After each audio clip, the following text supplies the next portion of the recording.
نبی صلی اللہ علیہ وسلم کی ایک اور بددعا آپ کو سناتا ہوں، یہ بھی بخاری اور مسلم کی روایت ہے۔ ابو سلمہ رضی اللہ تعالیٰ عنہ روایت کرتے ہیں کہ ابو ہریرہ رضی اللہ تعالیٰ عنہ ان کو بیان کرتے ہیں کہ ان النبی صلی اللہ علیہ وسلم قنت بعد الرکعۃ فی صلاۃ شہرا، کہ آپ صلی اللہ علیہ وسلم ایک مہینے تک ان کے لیے بددعا کی، ظالموں کے لیے۔ آخری رکعت میں سمع اللہ لمن حمدہ، یہ دعائے قنوت نازلہ اس کو کہتے ہیں۔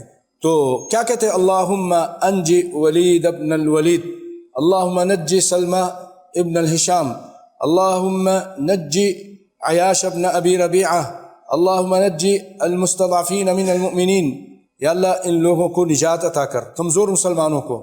اللہم اشدد وطأتک، اے اللہ تو سخت کر دے۔ وطأتک کے کیا معنی؟ وطأتک کے معنی اصل میں وط کہتے ہیں روندنے کو، پاؤں سے روندنے کو۔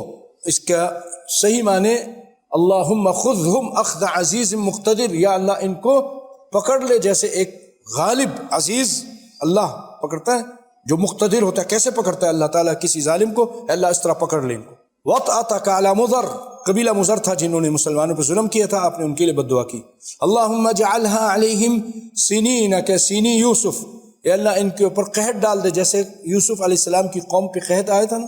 پھر ایک مہینے کے بعد ابو ہریرہ کہتے ہیں آپ صلی اللہ علیہ وسلم نے دعا چھوڑ دی۔ بخاری اور مسلم کی روایت تھی۔